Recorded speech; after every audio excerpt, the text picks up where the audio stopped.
ఈ రోజున రైతు కూలీల పండగ ముఖ్యంగా ఆంధ్ర రాష్ట్రంలో ఘనంగా జరుపుకునే సంక్రాంతి పండగ ఎంత ఉత్సాహంగా ఉబలాటంగా ప్రజలు చేసుకోవాలి. కానీ ఈరోజు మీరు చూస్తున్నారు, అందరూ దిగులుగా వెలవెలబోతున్నాయి షాపులన్నీ నర్సరావుపేటలో. ఎవరు కొనుక్కోవడానికి గాని లేదు తినడానికి గాని బయటకు రావట్లా. కారణం చంద్రబాబు నాయుడు గారి ప్రభుత్వం వ్యవసాయాన్ని దండగ చేస్తూ పోవటం. ఆ రోజున జగన్మోహన్ రెడ్డి గారు ముఖ్యమంత్రిగా ఉన్నప్పుడు సంక్రాంతి వచ్చింది 9, సరదాలు తీరుస్తుంది 9 అని పాడుకున్నారు జనం. ఈరోజు ఏమంటున్నారు తెలుసా? ఈ చంద్రబాబు వచ్చాడు 9, సంక్రాంతి సంకనాకిపోయింది 9 అంటున్నారు. ఇది పరిస్థితి. ఇచ్చిన మాట అన్ని తొంగలో తొక్కుతూ, పోయిన సంవత్సరం ఇస్తా అన్న అన్నదాత సుఖీభవ ఇవ్వలా, పంటలు నష్టపోయారు. ఈ సంవత్సరం మళ్లీ పోయింది. ఇస్తానన్న అన్నదాత సుఖీభవ ఏమన్నా పూర్తిగిచ్చాడా? అది లేదు. సంక్రాంతి కూడా అయిపోయింది. ఆడవాళ్లకి ఇస్తానన్న 1500 ఇప్పటికీ ఆలు లేదు, సూలు లేదు. ఉద్యోగ నిరుద్యోగ వృత్తి దేవుడికి తెలియాలి. ఇలా అన్ని విషయాలు. గ్యాస్ సిలిండర్ సంవత్సరానికి 3 ఇస్తానని గ్యాస్ కొట్టారు. ఇప్పుడు గ్యాసు లేదు, సిలిండరు లేదు.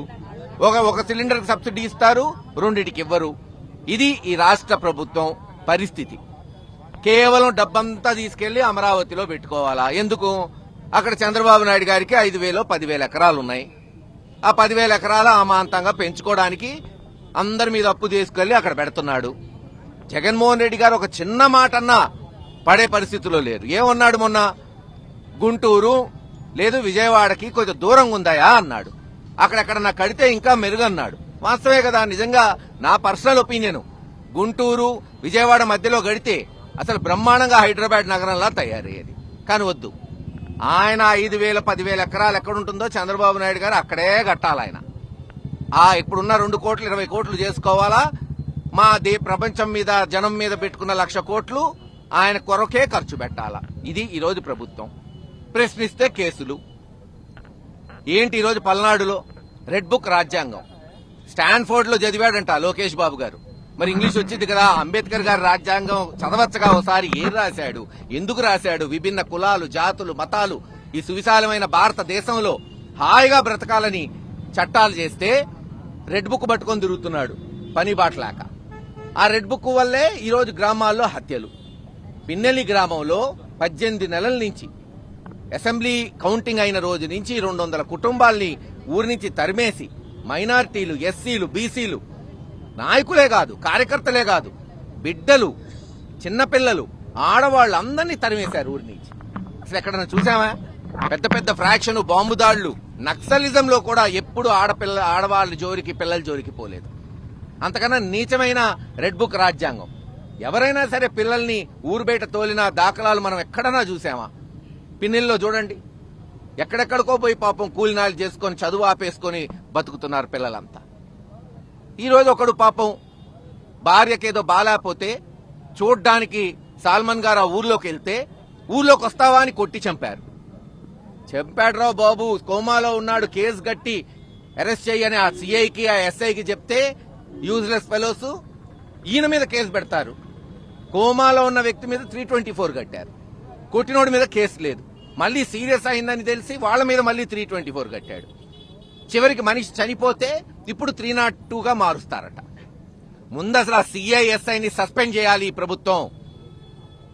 ఆ కుటుంబాన్ని ఆదుకోండి, ఎక్స్గ్రేషియా ఇవ్వండి, ఏదైతే జగన్మోహన్ రెడ్డి గారు ఇస్తున్నట్టు. ఇంకా దారుణం ఏందంటే అసలు 70 సంవత్సరాల స్వతంత్ర భారతదేశంలో ఎక్కడా ఇనుండవు. మనిషి చనిపోతే సరే, కారణం ఏదైనా కావచ్చు, మర్డర్ కావచ్చు, వేరే చావైనా కావచ్చు, ఎవరైనా సరే వాళ్ళు ఎలాగ తీసుకెళ్తారు? వాళ్ల మత సాంప్రదాయం ప్రకారం పూడ్చిపెట్టడమో కాల్చటమో చేస్తారు. ఆ బాడీని పిన్నెల్లి ఎస్సీ కాలనీకి తీసుకెళ్తామంటే గ్రామంలోకి తాగకూడదంట. ఎవరు చెప్పాడా అంటే ఆ గ్రామంలో ఉన్న 2-3 నాయకులు పోలీసులకు చెప్పారంట. దానికి ఎరపతినేని శ్రీనివాసరావు ఎమ్మెల్యే వంతపాడటం. ఏమి జాగీరైంది? ఈరోజు మీరున్నారు, 3 సంవత్సరాల తర్వాత మీరుండరు. ఇదే కొనసాగుతుందా పల్నాడులో? అసలు ఎప్పుడన్నా విన్నామా ఇది? ఎవరన్నా చనిపోయినోడు సొంత ఊరు, సొంత ఇంటికి పోకుండా జరిగిద్దా? అందుకే అందరం పట్టుబట్టిపోయాం, పోరాటం చేశాం. దానికెంత డ్రామా పోలీసులు అడుగున ఆపుతూ 2 పంపిస్తాం, 3 పంపిస్తాం. ఇదేమన్నా మీ ఇంట్లో ఫంక్షన్ అనుకున్నారు? 2-3 పోవడానికి. ఓ మనిషి చనిపోయాడు, ఓ దళితుడిని చంపేశారు. ఎమోషన్స్ ఉంటాయి. కుటుంబం వాళ్ళందరూ వచ్చారు. చివరికి పోరాటాలు చేస్తే సచ్చినట్టు ఇది పెద్ద యాజిటేషన్ అయింది. అప్పటికీ చెప్పాము, నిన్న గనక మీరు పంపకపోతే రేపు జగన్మోహన్ రెడ్డి గారు వస్తాడంటే భయపడి సచ్చినట్టు ఈ ప్రభుత్వం పంపాల్సి వచ్చింది. సాల్మన్ గారికి ఘనంగా నివాళులర్పించాం. ఈరోజు పార్టీ ఆయనకి గుర్తుగా ఆయనకి జరిగిన అన్యాయాన్ని యావత్ రాష్ట్రం తెలియజేసేటట్టు ప్రతి జిల్లా కేంద్రంలో మరి ఈరోజు ధర్నాలు, నిరసనలు మీరు చూస్తున్నారు. ఇక్కడ మరి అందరు సమన్వయకర్తలు అందరం కూడా మరి పల్నాడు ముఖ్య కేంద్రమైన నసరావుపేటలో కూర్చున్నాం. సాల్మన్ గారికి నివాళులు అర్పిస్తూనే ఈ ప్రభుత్వం ఒక దగాకోరు పాలనని ఎండగడుతూ ఇంకా ఇటువంటి ఘటనలు జరగకుండా ఉండాలి, కార్యకర్తలు భయం పడకుండా అందరూ ధైర్యంగా ఉండాలని మరి ఘోషిస్తుంది వైఎస్ఆర్సీపీ పార్టీ అని తెలియజేస్తుంది.